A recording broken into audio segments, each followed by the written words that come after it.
Hello मेरे प्यारे बच्चों। बहुत लोगों का सवाल है कि सर सीए में inter group 2 corporate accounting and auditing का स्ट्रेटेजी क्या है।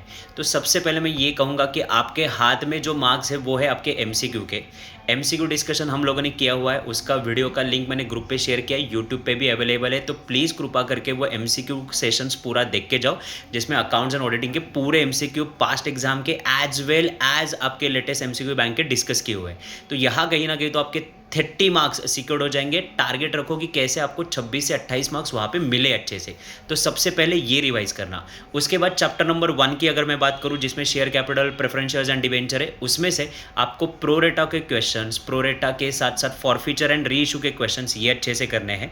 देन उसके बाद आपको बोनस शेयर एंड बाईबैक के क्वेश्चंस जो है वो अच्छे से करने हैं, जो मॉड्यूल में से या पास्ट एग्जाम में से है वो देख के जाओ। उसके बाद आपको डिवेंचर एंड अंडर राइटिंग्स करना है। फाइनल अकाउंट का क्वेश्चन आता ही है तो उसका फॉर्मेट अच्छे से देखिए आओ। बेसिक वाले एडजस्टमेंट आएंगे, 14 मार्क का क्वेश्चन आएगा। कैश फ्लो स्टेटमेंट में डायरेक्ट मेथड के क्वेश्चन अच्छे से देख के जाओ, वो आने के चांसेस ज़्यादा है। बैंकिंग, इलेक्ट्रिसिटी एंड इंश्योरेंस में से अगर मैं बात करूँ तो बैंकिंग, इंश्योरेंस, इलेक्ट्रिसिटी में से बैंकिंग का रीबेट ऑन बिल डिस्काउंटेड और उसका प्रॉफिट एंड लॉस अकाउंट के क्वेश्चन अच्छे से देखो। उसके बाद इंश्योरेंस में valuation of balance sheet, insurance fund कैसे निकालना है और उसका रेवेन्यू अकाउंट कैसे बनाना है ये देखो। एंड इलेक्ट्रिसिटी में additional depreciation, advance again depreciation, ये वाले क्वेश्चंस देखो। उसके अलावा अकाउंटिंग स्टैंडर्ड की अगर मैं बात करूं तो अकाउंटिंग स्टैंडर्ड में आपको देखना है अकाउंटिंग स्टैंडर्ड आपका अर्निंग पर शेयर और दूसरा एम्प्लॉय बेनिफिट, इसके क्वेश्चन आएंगे। उसके बाद अगर मैं ऑडिट की बात करूं तो ऑडिट में जितने भी डिफरेंसेस है वो अच्छे से करो।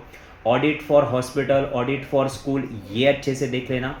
उसके अलावा आपके नाफरा की वर्किंग नोट बिल्कुल मत भूलना, और नाफरा की वर्किंग नोट के अलावा जितने भी एमटीपीज और लास्ट 2 अटेम्प्ट में कॉमन क्वेश्चंस आपको मिल रहे हैं वो भी करके जाना। स्पेशली कॉस्ट ऑडिटर की ड्यूटीज, उसकी रेम्यूनरेशन, उसके अलावा आपका जो कॉस्ट ऑडिटर के अलावा जो रेगुलर ऑडिटर है उसके राइट्स, पावर, ड्यूटीज, ये सब कुछ देख के जाना।